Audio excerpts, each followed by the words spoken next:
episode of SaaS Leaders Lounge. Today we're joined by a very special guest, Alexander, the co-founder and VP of Global Presales at Contentserv. Hi, Alexander. How are you doing? Hi everybody. Hello. Good to be here with you. Thank you for giving me the opportunity to talk to you. It's a pleasure, and I guess for many people that don't know, product information management and MDM is, a big piece of the software space at the moment. And I really want to just get to know more about the space, how you came up with the idea, and I guess discuss some of the challenges along the way of building a great software business. So in the early years of your career, I'd love just to find out, how you got into tech, what you studied at university, and how that early journey really started. Yeah.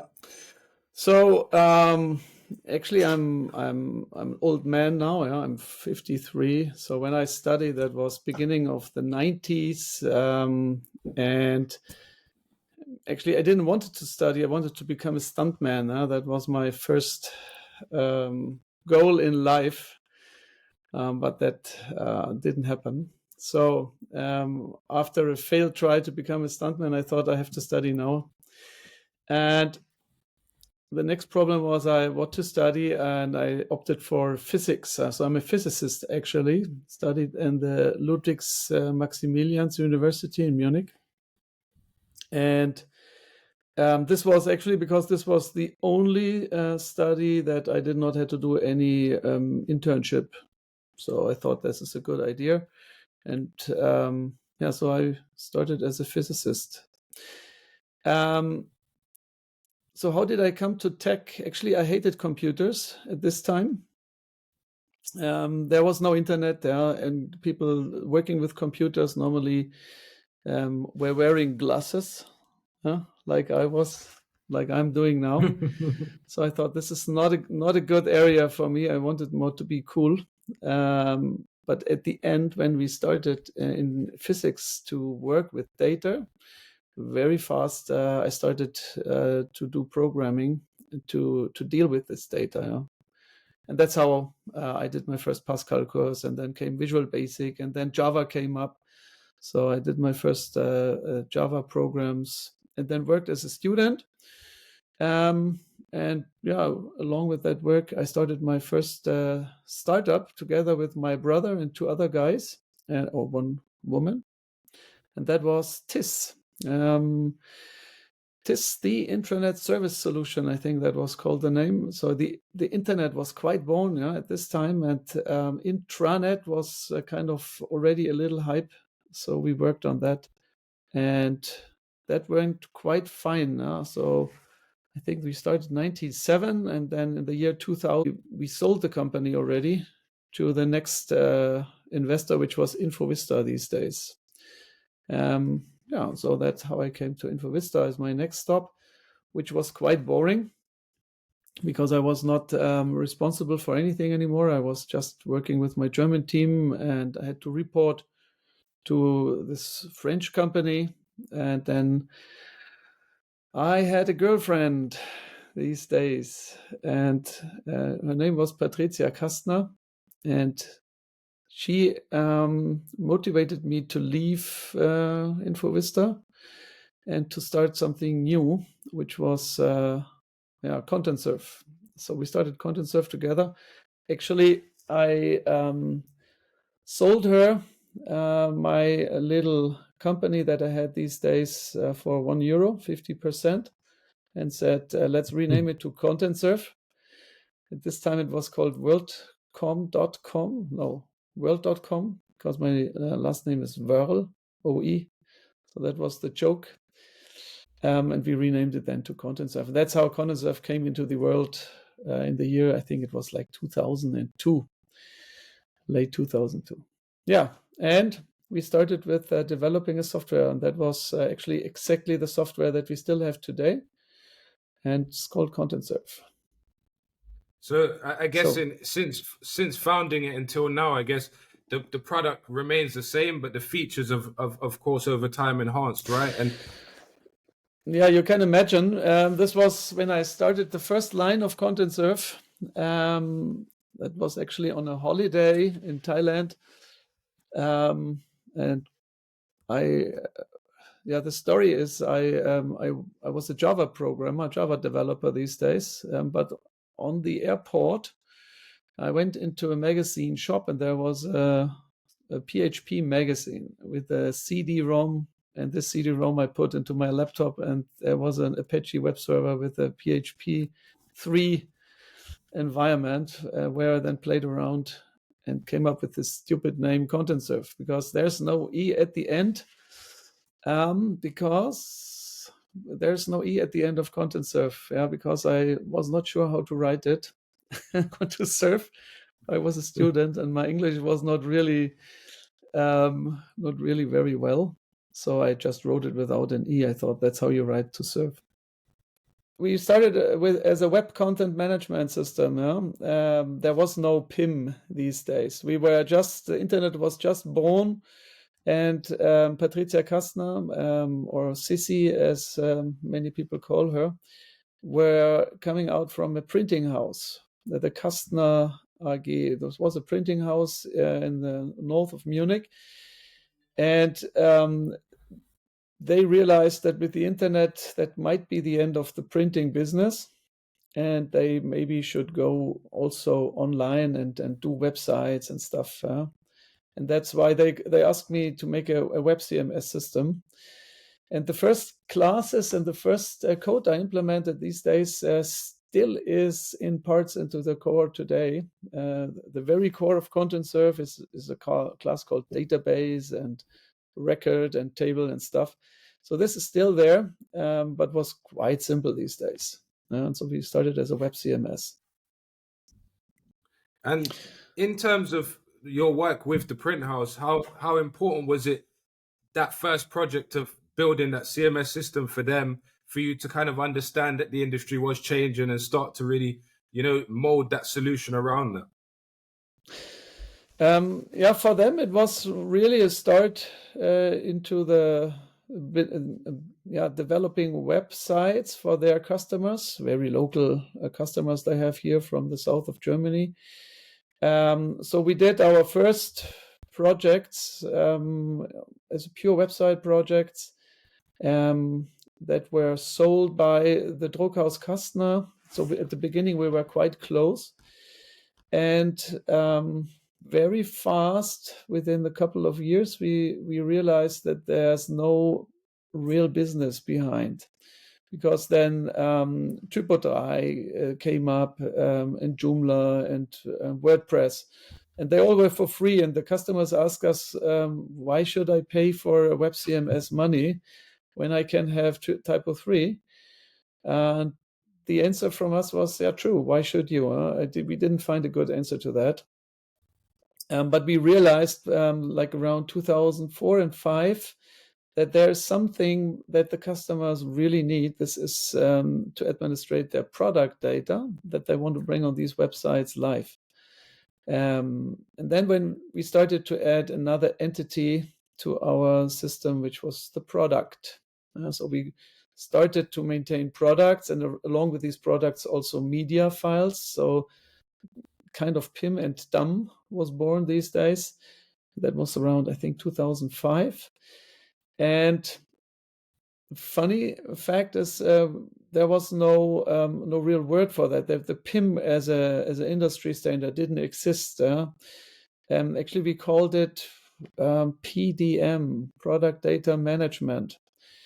And very couple of months later, we decided to rename it to Don't Love PMS, Product Management System. We were very German, and nobody really thought that would be a stupid name. So we even changed our API and everything to PMS. And then I remember it was like 2006. We went to a first British customer to a workshop in London, and we introduced our super PMS system, and they all laughed.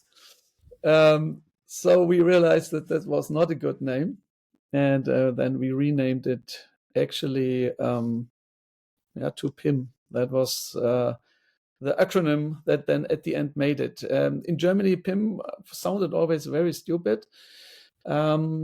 and I thought this acronym will never make it, but at the end, exactly that then made the trip to be there today, 20 years later, or still. I guess this is something that we learn along the way, right? Is that sometimes things that we don't think are going to work out do work out. And I guess if there's real need for the product, the name is really irrelevant. We look at now, back in 2023, there's so many companies with a range of different names that aren't, specifically linked to the product and what they're offering.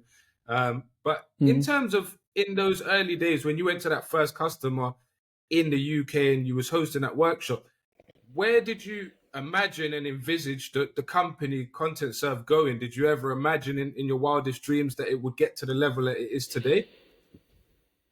No, because my first experience was with a TIS company that you make a startup in 3 years and then sell it, and then you do something else.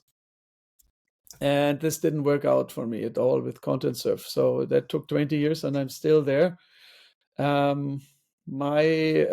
did not imagine that we stay for such a long time.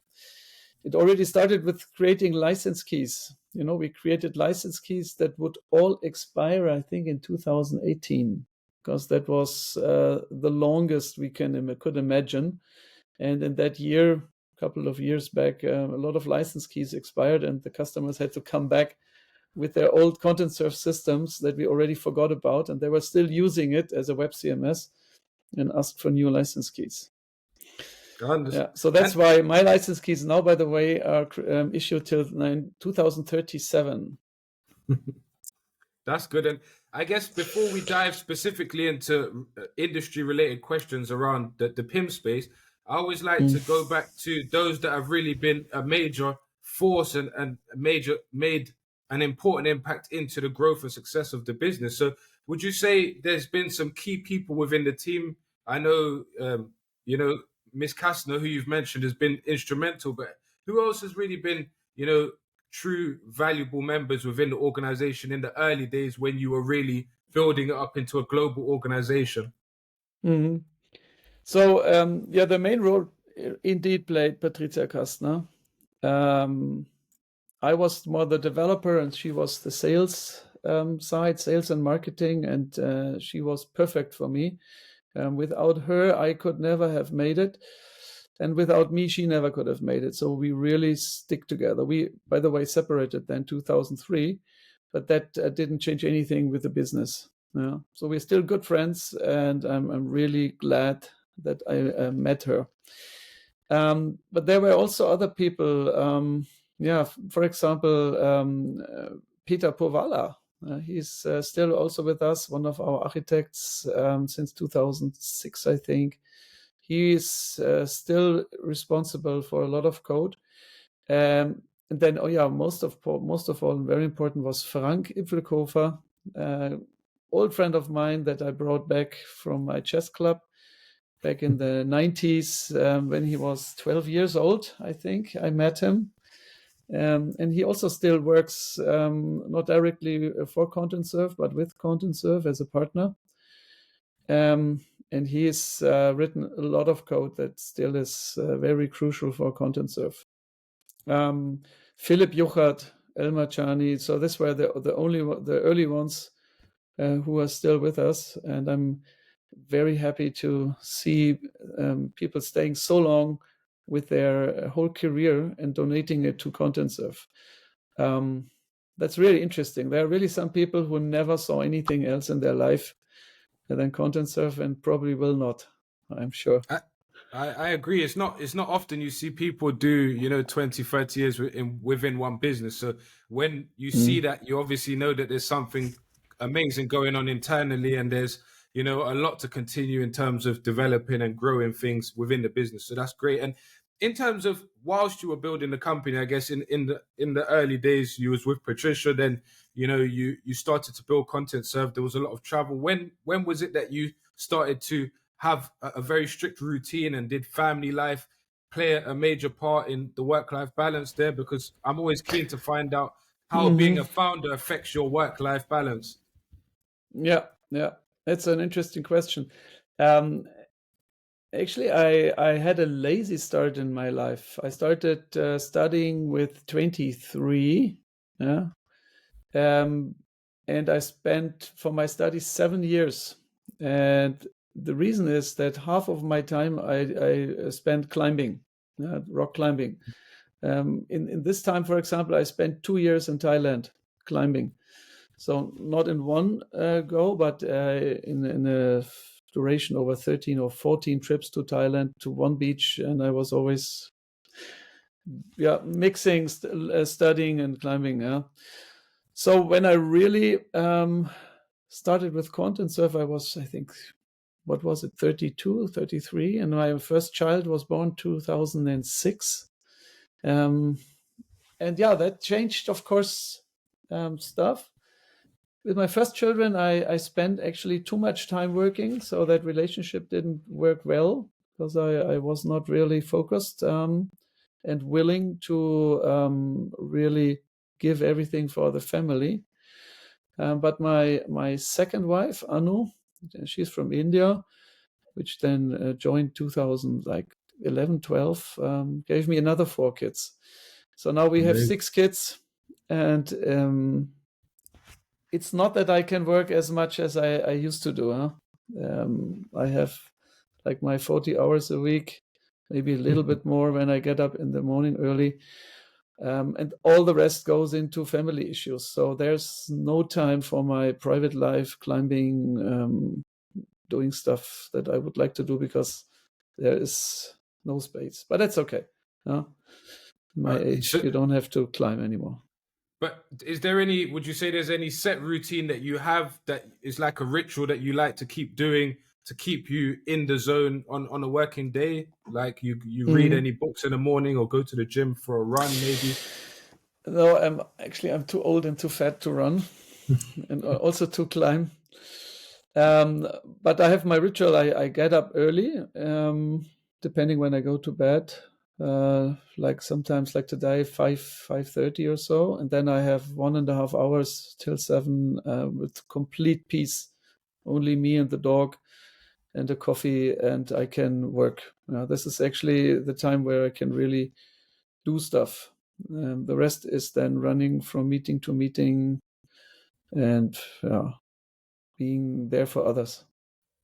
And if we go back to when you was, in your first company, when you built and sold that business, how important was it being hands-on with the technology? I know initially you didn't ever plan to be in front of a computer doing programming, then you did those courses. When you started to code and develop programs yourself, how useful was it during your time at Contentserv to be able to be in charge of the R&D team, and how did you over time use that to help you build the product? Yeah. So at the beginning, like let's say the first 10 years, I was really driving every innovation and developing it myself, and really had hard time to let go and to hand over code to others. I was really kind of a loner that played around and created a lot of stuff. And I would say half of that stuff is still in use today in production every day, like, I don't know, smart documents and flex tables and whatever. But as we grew, the support and the team, of course, became more and more important. And I had to somehow deal with other developers. And that at the beginning was really hard for me because I'm a really perfectionist, and I could die when I see something that is not perfect. And doing stuff with others for me meant that I had to accept stuff that was just done in another way, or maybe not even perfect, or a little bit the pixel was too bright or too dark or whatever. But of course, you can't have a company with that. That's why also other people became more and more important. We built up a huge Indian development team beginning of the last decade. I think we were up to 200, maybe 300 people in India. Wow. And it was impossible to control what they are doing. And they did a lot of stuff, and I had to deal with that. Yeah, and then also another big part of my life is pre-sales. Since ever, I was doing pre-sales along with development. So I'm really a 50-50 separated personality in developing stuff and showing it off, and then coming back and saying, but this customer said, that's bullshit, we have to do it the other way. So I was twisting around doing stuff in another way, came back to this customer or to other customers. And that was quite good for Contentserv because we always developed along what the customers really needed. There was not much developed in a hidden corner that nobody would see. It was always showcased immediately. Yeah, and even that part made it require that more and more other developers are coming into the game, which is really good, and they are actually much better than I am. I'm not a good developer. I'm just creative, and I used to hand over my stuff then to the real developers that had to make it then production ready, and they hated me for that because I came up with all kind of ideas they had to finish, and I hated them because they wouldn't finish properly and they would do other stuff. So it was not always easy. But okay, in the beginning of last decade, so 2011-12, then we grew. We diversified the company also all over the world. We had, I think, once 22 different locations from San Francisco to Tokyo. And the company was diversified into multiple, split up into sub-companies and so on. So things became more and more complicated then. And I'm keen to go into, as the company grew in a moment, but something that you mentioned there, you was doing a lot of the perfectionist stuff around coding. You wanted everything to be perfect. And then in the early days when it was only a few people, you had the ability to do that, right? And as an early stage founder, it's important, I guess we both agree, to be hands-on with the product roadmap, the development, but also understanding and identifying the strategy to execute and move forward and grow. So as you mentioned before that, handing over power was something that you had to kind of learn to do. It's probably something when I speak to founders regularly, that is one of the biggest challenges, right? Is being able to know when to hand over power and responsibility to others. And how did you find that, over time? I guess you got better at it, but what was the biggest challenges for you letting go of responsibility and letting other people take charge of other activities?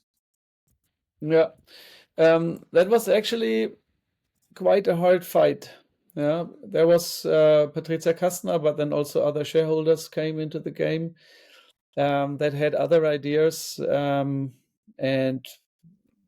that was really sometimes a hard fight because we had also different ideas, what kind of product Contentserv is, what to do, how to sell. Then the market changed constantly. So that was really difficult.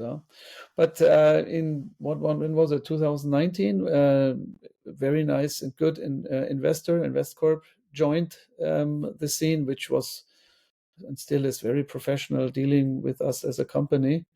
And then there are multiple CEOs were coming and going.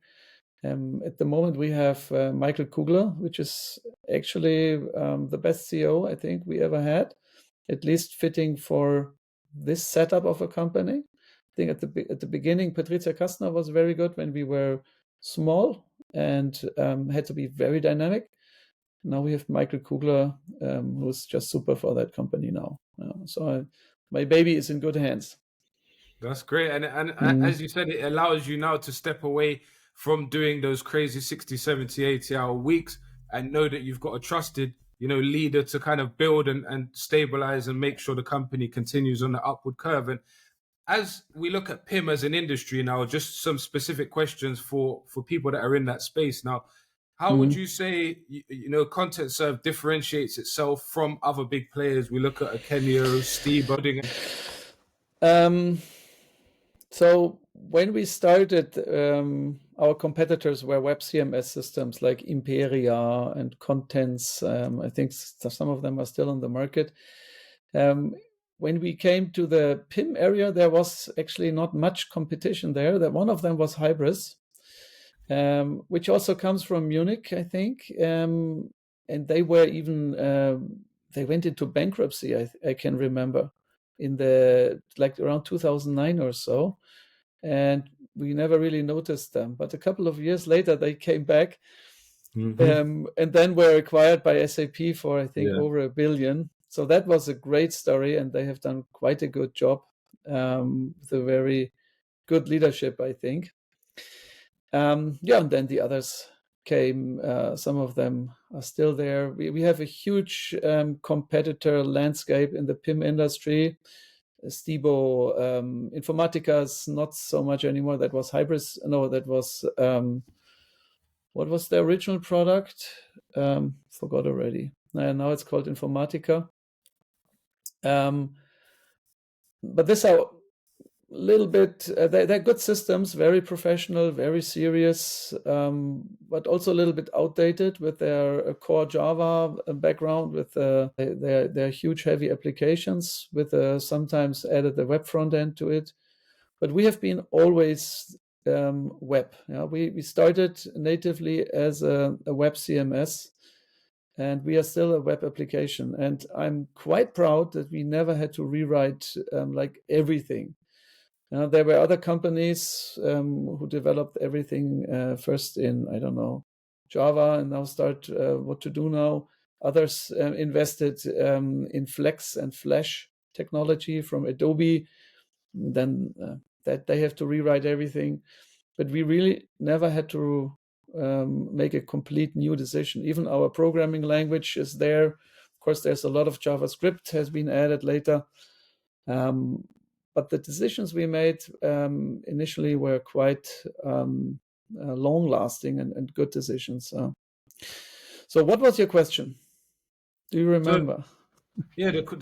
First we led with the question about what's the differences between Contentserv and the competitors, and then we moved more into how important understanding what the product does for the customers is.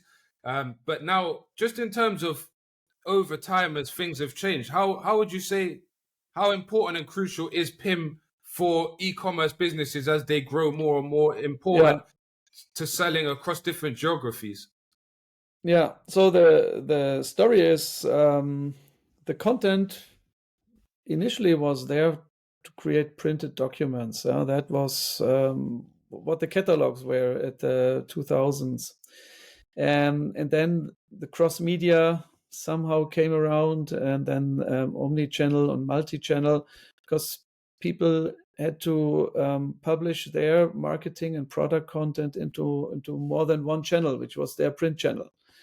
And I remember they were all coming with their InDesign files and said, can you import this into your database? Because this is the truth. Our golden record is our InDesign document here. And I always had to laugh. That's, of course, not possible. So then the e-commerce took off, as we have seen with Hybris, quite successful. And that was now really the time for everybody to get his content out of the channels into a media-neutral central database. Then came Corona and COVID. And that was, I think, the last call to everybody who did not yet had an e-commerce strategy to really very fast get everything up and running into their e-commerce channels and omni-channel strategies.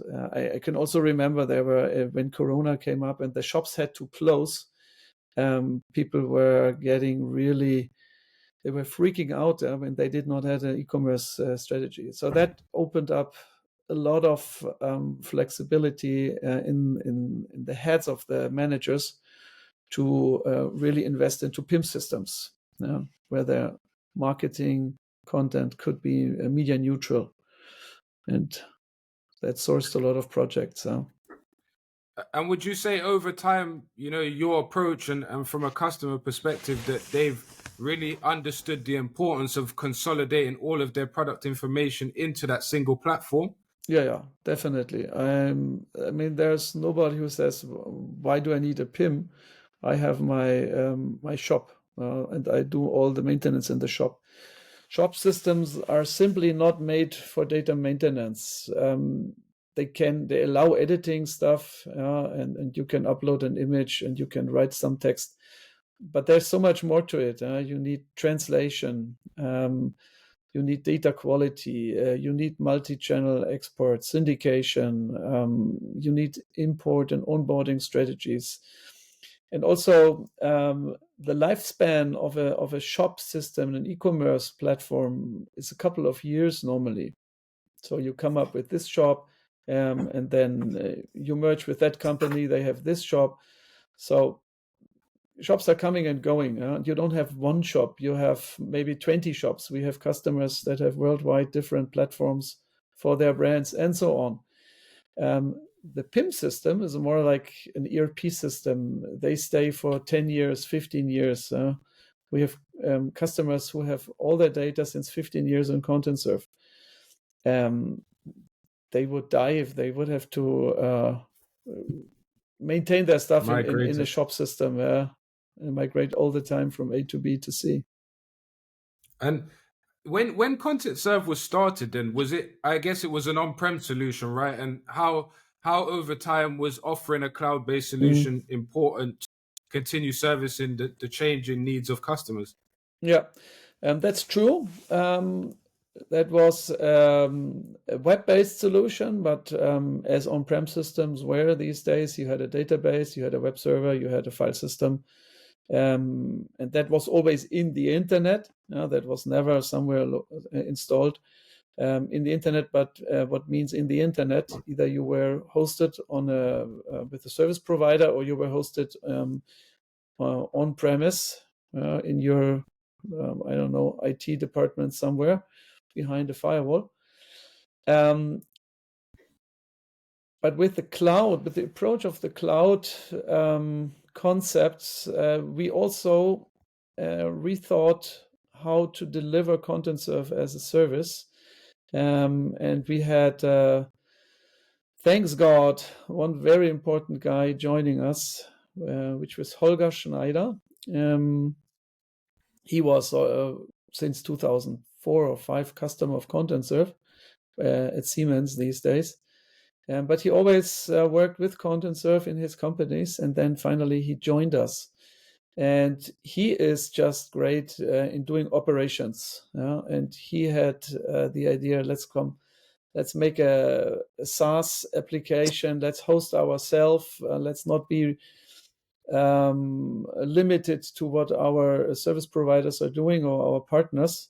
And we can do this ourselves. And he built up this great SaaS platform that we have today, which is really good. We are, since years now, selling Contentserv as a service for a monthly or yearly fee. And our customers just expect that it's working. They have one fee they pay per year, and they expect they get everything: support, service, maintenance, updates, upgrades, and we auto upgrade them. So that's really a big advantage of a SaaS platform. I remember when we did our projects earlier, we had to talk to IT. They had to do the hardware requirements, and they were ordering servers. And then for 2 months, you didn't hear anything until the hardware was arrived. Now we just start even in the pre-sales phase, giving them access to their environments, and then they start the next and spawn the next system. And there's never anything you have to wait for in a SaaS environment. It just works. And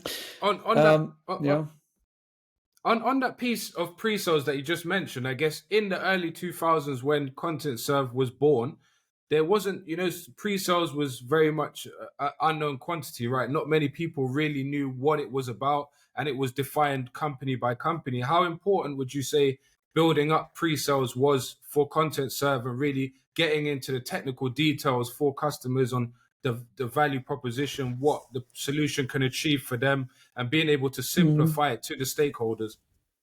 Mhm. So when do you need pre-sales? When you are doing SaaS sales, enterprise B2B SaaS sales, it depends a lot of complexity of your product. When I have, for example, I don't know, a meeting software, there's not so much complexity behind. There are like 7 buttons that do most of the job, and either they work or don't work. I would say you don't need much technical pre-sales for that. But a PIM system is very similar, like an ERP system or a CRM, quite a complex application.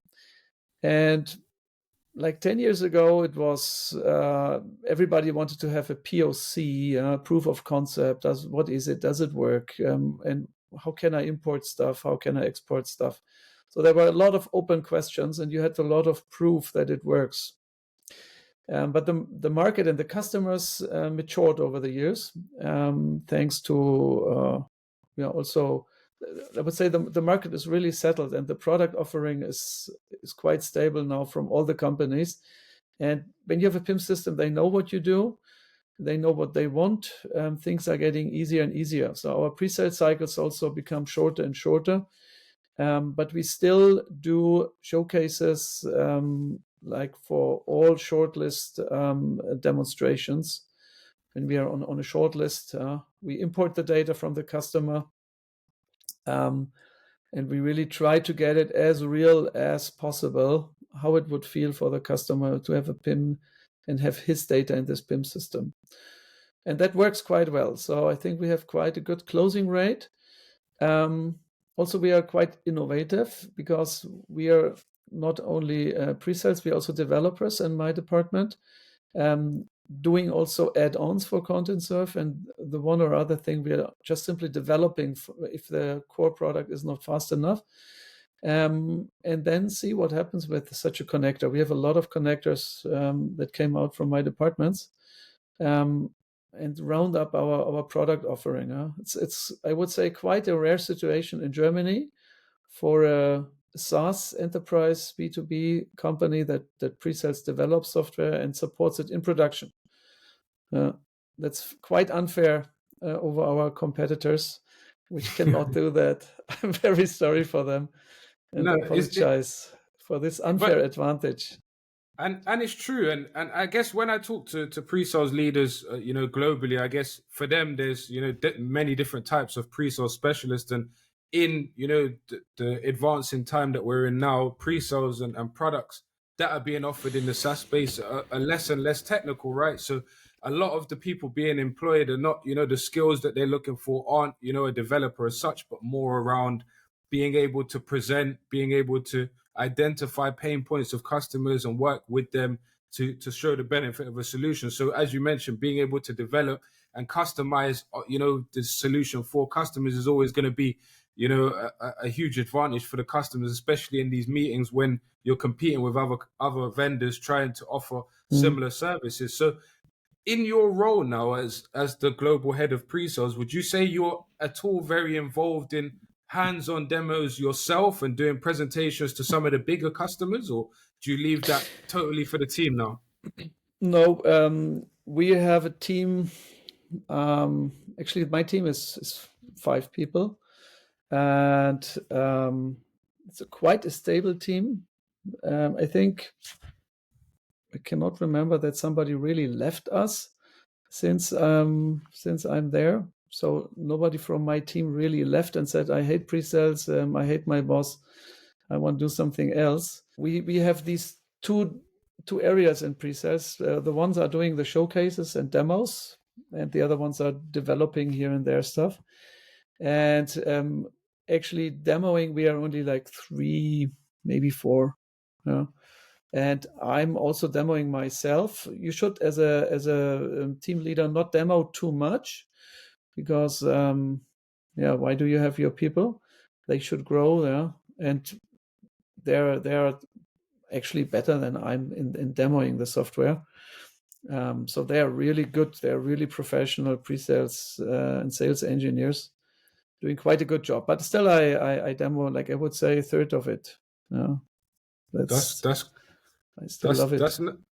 that's nice to hear. And I guess for me, it's always nice to hear all the shout outs that leaders have. And you've shouted out so many different people for the great work that they've done. And as you said, you kind of give the team the floor to flourish and to, develop their skills further and be successful. But what would you say your primary focus is within that, pre-sales team leading it up? Is it more developing the strategy or? I mean, the focus is that we close the deals. Yeah, that's like 80% of the focus. And we have over the decades developed quite a good way of working. We have this calendar in an Excel file, which everybody can look at, and you see immediately everything you need in that one view. And our strategy is just close the deals. Don't promise what you can't keep up with. It's very important. That doesn't work anymore, especially in the SaaS world. You have to deliver. That was earlier when we had on-premise deals. You could sell something, and maybe the customer 2 years later would find out that this end of the product doesn't work as he thought it would end, and as you might have promised that would end one day. But in SaaS, they're just gone. So when your customer is not happy, they just go and take another PIM. It's as simple as that. So you have to be honest, be true, tell the people what works, and be also honest what does not work, because everything else doesn't make sense. And generally, when you're engaging in the pre-sales phase with the customers, then how are you really able to, in that early discovery stage, really understand the customer's needs and position the solution to make sure that the offering that Contentserv have will match, the needs, as it doesn't always do, but for most parts. As I said, the market is quite matured. They are coming mostly, our customers are coming mostly with an consultant.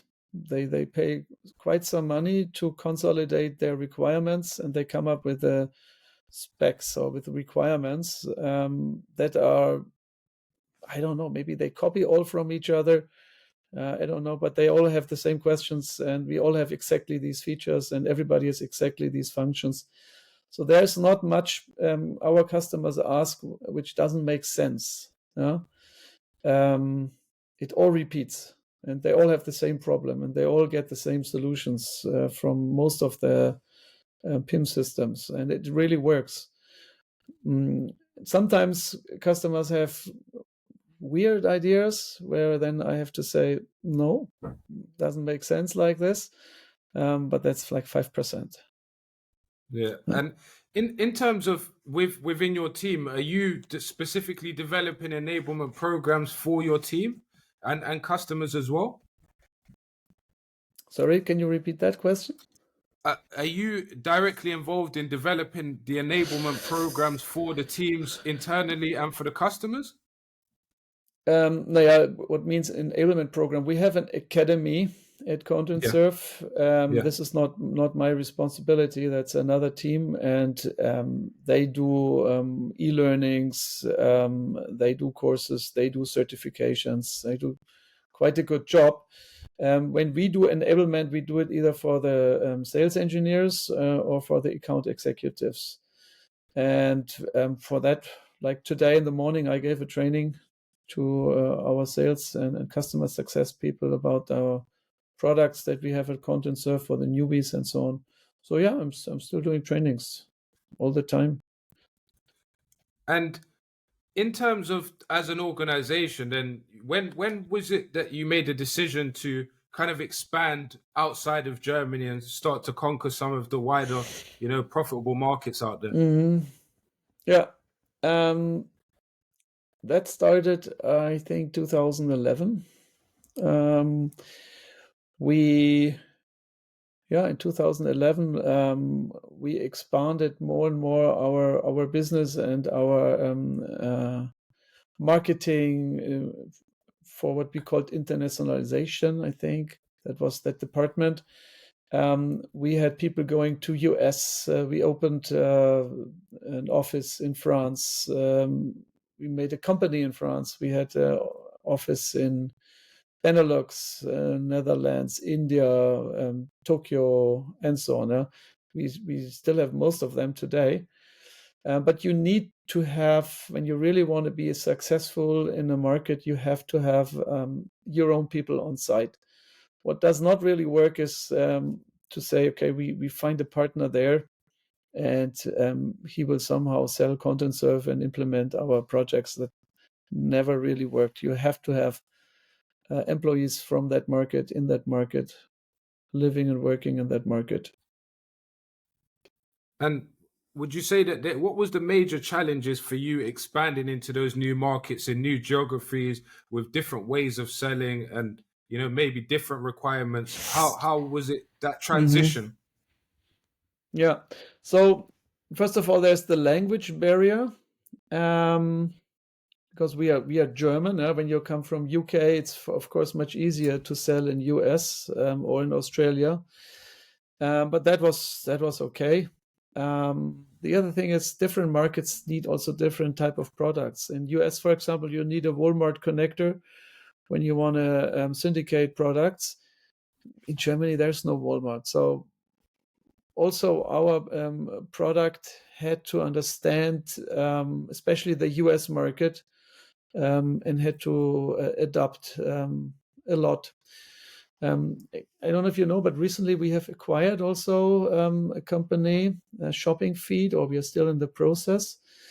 And this was for us also an important step. The whole syndication and channel syndication and marketplace integration is a huge topic where you can spend a lot of time and resources, and that we shortcut with this acquisition of Shopping Feed. I did see it, but because it wasn't finalized, I didn't want to be the one to bring it up in case. I know sometimes when there's acquisitions and things like that, people tend to steer away from discussing those topics because they don't want it to have any impact on, that transaction. Yeah, no, the signing was done and the closing is in the future, but we are open with that. And maybe we have to cut out this. I don't know. I will find out. But I think we published it already as a press release, so I don't see any reason not to talk about it. That's perfect. And hopefully we won't have to edit. But in terms of as you diversified your customer base and you went into the US and different markets, I did a bit of my own research and I did see that, the North American market did account for something like 25 to 30%, and across the APAC region, almost 20%. So would you say that it was pivotal for you as a growing business to have opened up yourselves to those new markets and start to establish a brand there? Yeah, definitely. I mean, we are quite successful in Asia Pacific. We have a great team there located in Tokyo, but I think also offices in Osaka and Singapore. And they are quite successful. And Asia is really, I thought, the most difficult market because they have these Japanese characters and nobody can read what they are doing. Sometimes I see offers and I don't know what is on that offer, not one line item I would identify. But Contentserv works quite well. We have a Japanese localization in the product, and they're doing very good business there. We are sometimes a little bit jealous. Then Europe and especially the DACH market is for us, Germany, Austria, Switzerland, is our home turf. That's where we grew up. So I think we know all the German standards, the German specialties like E-Class and E-TIM and what. US is actually the difficult market, but also I think the most important market. When you really want to be recognized as a global player, you have to be in US and you have to be successful in US. That's why we're also investing there since ever, and quite good. So we are getting ahead there, and that's important also for investors, analysts, understanding everything. That's important. And given the kind of economic climate at the moment that we face, I speak to hiring managers, founders, and also candidates within the software space across Europe and the US. And something that's come up, and I always like to discuss with hiring managers, is when you're scaling a team internationally, what would you say are the biggest challenges for you, and what are the key traits for Contentserv as a business that are important for people to really be successful and fit in with that Hmm. company culture that people talk about? Yeah. Um, I think this is the typical problem when you want to be successful in other markets. How do you organize? Do you organize cross-functional, or do you, like, let's say you have a centralized product ownership and development? Like in Germany, we decide what's the roadmap. Or do you have something in the markets, in the areas, and you have to find a kind of cross matrix organization where you give as much responsibility into these markets and have a managing director there, and have salespeople there, have pre-sales people there, have maybe marketing there, so that they can work independent really on that market. But still, of course, you need to somehow consolidate the strategy and come up with one product at the end, with one roadmap, and one story that fits somehow all over the world. And the core like operational leadership team are based in Germany. So for all of the key hiring, is the decisions, I guess, are going to be made by regional leaders. But are you guys directly involved in making sure, having that final conversation with senior candidates to make sure that there's a cultural fit for the organization? And what are you specifically looking for when you hire across the team? Yeah, that depends on the role. We have quite a large team, for example, in Portugal, with a great leader, Ivo. He's just doing everything there, and he decides who he would hire or not. Doesn't make sense that he presents them to some German manager. Um, that depends on the role. When the role is with the manager on a market, on some area of the world, then he must decide that for himself. But of course, when you go on a C level or VP level, um, it has to work for everybody. And that, I'm sure, is then a bigger decision where also Michael Kugler, for example, has a word. And in terms of as an industry, I guess as a business leader as well, you're probably seeing the emergence and the hype around tools like ChatGPT and the use of AI in nearly almost all software that's being developed today. Is that something that's on the agenda and being integrated into Contentserv's existing solution? That's very much on the agenda. I think that was in 2023, like the major topic, not only for us, but also for the analysts, Gartner, Forrester. They all completely focused on that. And that is also really a big step. It's really like when the internet was born, it opened up a lot of possibilities for companies like Google, Facebook, WhatsApp, and the AI that we see today. And OpenAI is, of course, one of the most useful one of them. Will make a similar change to the market for the next, maybe forever. I don't know. But it was really shocking. I remember when it was like February 2023, I played around. I was shocked. What are the possibilities? And I remember when I saw the first answers, I really thought, okay, what shall I tell my kids now? Why should they go to school? Why should they learn math? What will they do as a profession? I could not imagine any profession that I would really recommend to them beside maybe hairdresser, that would be future proof. It will be such a big change. And in PIM, as we're dealing with a lot of data and content creation, importing, supplier data, and so on, there's a huge area where AI now can help. We have integrated it in a connector which came out in May this year, and which keeps on improving each release. Some new features and some new possibilities are there that you can now do with AI. So it's a great playground for AI, such a PIM system. That's exciting, and I look forward to those releases and those new features over time as well. And in terms of a question I have then for founders especially is, when as a company is developing and growing over time, how important has it been for you and Contentserv to continuously invest into product development to stay in a competitive position in the market? What a question again. Very, very important to invest with the software. When I look back, I think the easiest answer to that question is look back 4 years and take your software and try to sell it. It's like impossible. Contentserv 4 years ago looked shitty. Had a shitty user interface, missing a lot of functionality.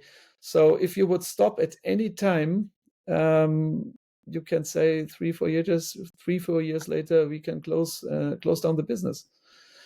You have to always adapt, and things are getting faster and faster, especially with AI now. Things will change, and very easily we would lose the connection to the market if we would say that's it, let's have a beer. And for businesses in the e-commerce space that are really struggling with product information, what advice would you personally give them to help streamline the processes and overall efficiency? I mean, the classical PIM process is exactly the right thing to do. You have your data either in the ERP system when you're a manufacturer, or you have it coming from your suppliers when you're retail. But also the manufacturers have a lot of suppliers these days to have a long tail offering. And then you get all this product data consolidated and then get it as good as possible. For that, you need data quality measures. You need a lot of data, a lot of products. You cannot come up with a little shop anymore where you have only your little area. You need to have everything around your product also in your shop, or directly go through marketplaces like Amazon and eBay, and get the stuff in a high quality, creative, translated, contextualized. That means have different versions of your content fitting your persona at the end when your buyer comes, and you can somehow imagine who that is. Try to get content fitting to what he's looking for. There's also an area where AI now finally can help to get content fitting to the receiver of that content, and then sell it as fast as you can, and make sure that it works.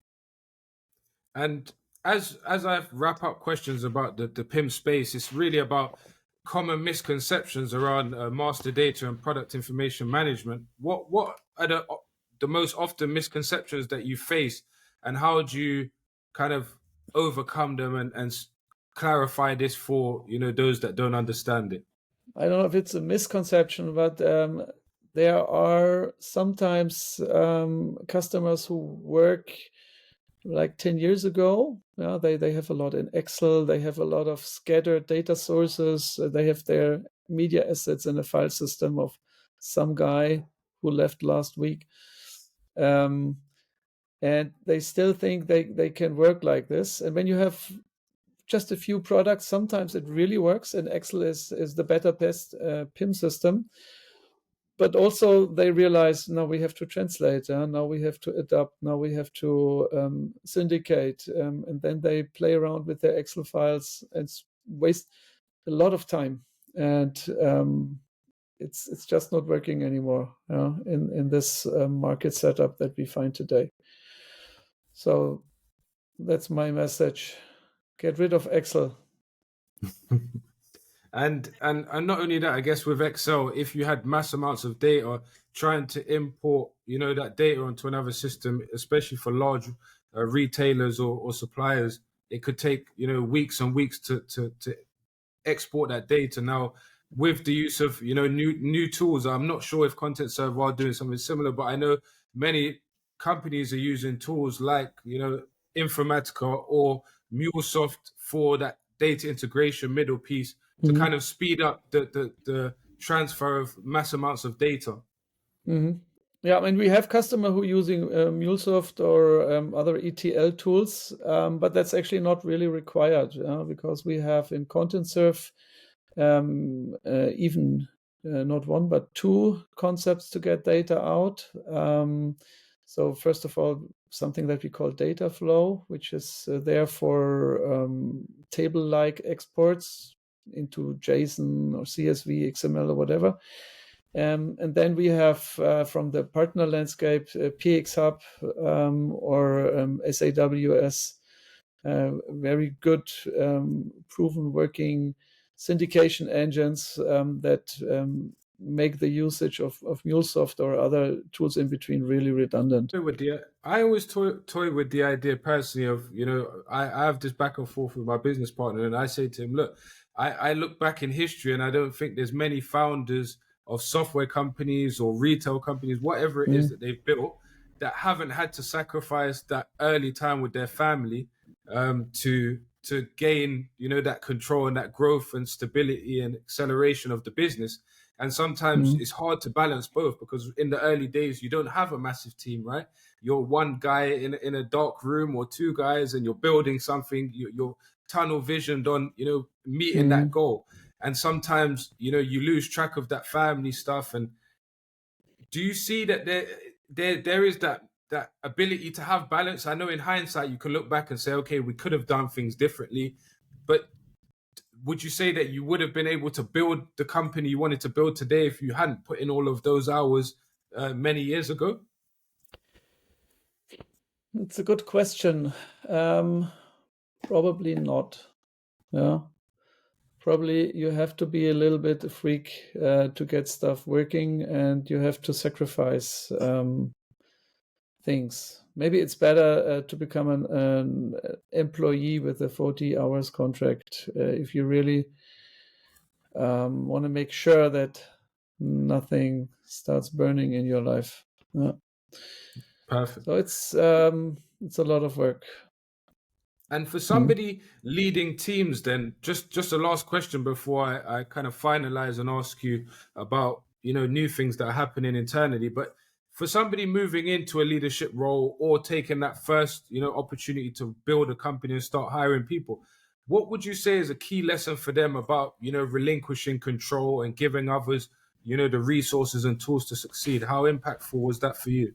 I think the most difficult thing for a founder and leader is to give away the responsibility to a team and to understand, because I always thought, okay, until I explain somebody what I want and it comes back, then I have to fix it. It takes much more time if I do it myself, but you don't scale with that concept. So you have to find out how to enable your team, and you have to go back with your own ego and let others grow and let others be successful, more successful than you are.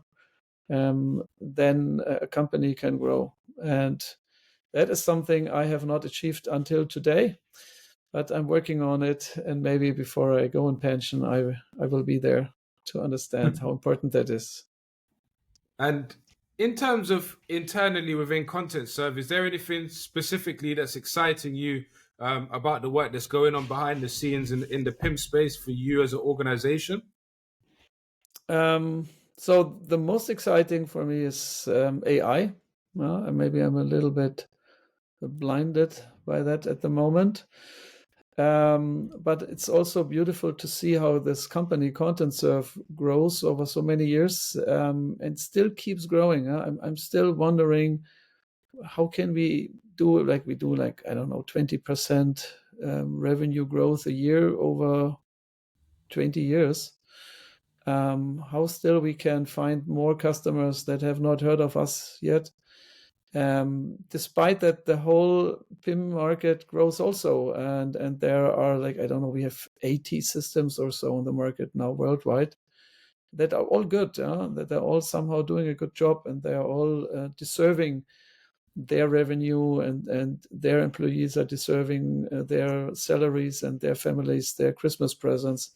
So they're all doing good, but we want to be a little bit better. That's nice. And for those that are listening to the podcast, is there any closing thoughts or messages that you'd like to share with those listeners specifically in the PIM space, or even, you know, people that are looking to launch their own software business? What would be key advice that you'd give to them? So to the people that are looking for a PIM system, my key advice would be buy Contentserv. What else? Yeah. And for those starting a business? And for those starting a business is, do it. Do it. It's the only way how you can really earn money. Yeah? As an employee, you always earn a little bit more that you need, and you save a little bit for a house, but you will never really become rich. Yeah? And I'm also never became rich, but somehow this internal richness that you have in mind, that you can get only when you are a founder and having a company. That's what I think, my personal position. That's great advice. And I think, as you said, sometimes it's not about financial wealth, but having that, you know, that richness and that satisfaction internally that you've built something of your own that you're proud of, that's growing, and that you can influence directly. And in terms of the way we end the podcast, if you have seen it, or maybe if you haven't, is we have a quick fire section. So I will ask you 3 or 4 questions about yourself, and then I'll ask you a question from a previous guest, and I'll end with you asking a question for the next guest. So in the quick fire questions, I'm going to go ahead and ask you the first question, which is, what would be your favorite hobby? My favorite hobby is, it used to be climbing, but now it's chess, playing chess. Nice, a strategic game. And in terms of pets, it's probably a giveaway because I've had the dog in the background, but would you say you're a cat or a dog person, and why? I'm a dog person, because with the dog you can go out in the nature and run and be out, that you can't do with a cat. And are you into sports at all? And what would be your favorite sports team? I was quite sporty. As I said, I spent 2 years climbing and so on, but that since I have my children, that doesn't work anymore. So my sport is playing chess. When I'm with myself, I play game of chess in the internet. You have chess platforms these days. And is there a favorite book or podcast that you like to tune into on a weekly basis, or when you get some spare time to unwind? At the moment I'm listening to a podcast, Presales Unleashed. It's a German podcast, so probably you will not know it. You know it? I do know. Yeah, I speak to quite a few pre-sales leaders and also pre-sales podcast people in Germany. So I know there's quite a few people that's pretty prominent in providing pre-sales content, etc. Yeah, well, that's really interesting. Mm-hmm. And just in terms of the question I have from a previous guest, it's really more on the customer success side. But the question is, as for a lot of software companies, people are, debating whether or not customer success is, a dying breed, or if it's bringing increased value to a sales organization. What would be your take on that, and how can you really improve the perception of customer success from a customer and an internal perspective? Customer success is when you're in a SaaS B2B world, the most important part. So if your customers are not happy with the system in a SaaS environment, they just cancel the contract. So customer success is getting more and more important for us, much more than we were the on-premise PLE license sellers. We didn't see our customers sometimes anymore, but that's over. You have to make your customers happy. Yeah. That's number one, right? Happy customer means that they'll stay with you and continue that relationship and hopefully even enhance it further. So I agree with that. And that's something that between the shows, we always try to kind of cover that part of customer success and the importance of it. And just last of all, but I know you're very busy, so I will let you go in a moment. But last of all, is there a question you have for the next guest, whether that's a sales leader, a pre-sales leader, a founder of a business? Yeah. Imagine I would give you $1 billion. Yeah. For a fingertip of one of your children. Would you do that or not? And how rich are you then if you wouldn't do that? That's a different question I haven't heard before, but I will be sure to ask it. But I'll be surprised if many people will be willing to give a fingertip of their child for money, but you never know. Yeah, but that means you are very, very, very rich when you have loved ones around you, maybe children or a partner or a sister. That's you can't pay for that. That's true, and I guess family is amongst it. Most people would be number one, and money can't buy happiness, right? That's something that people always have the debate about, and that's still debatable today. People say with money you won't solve problems, but for many it will.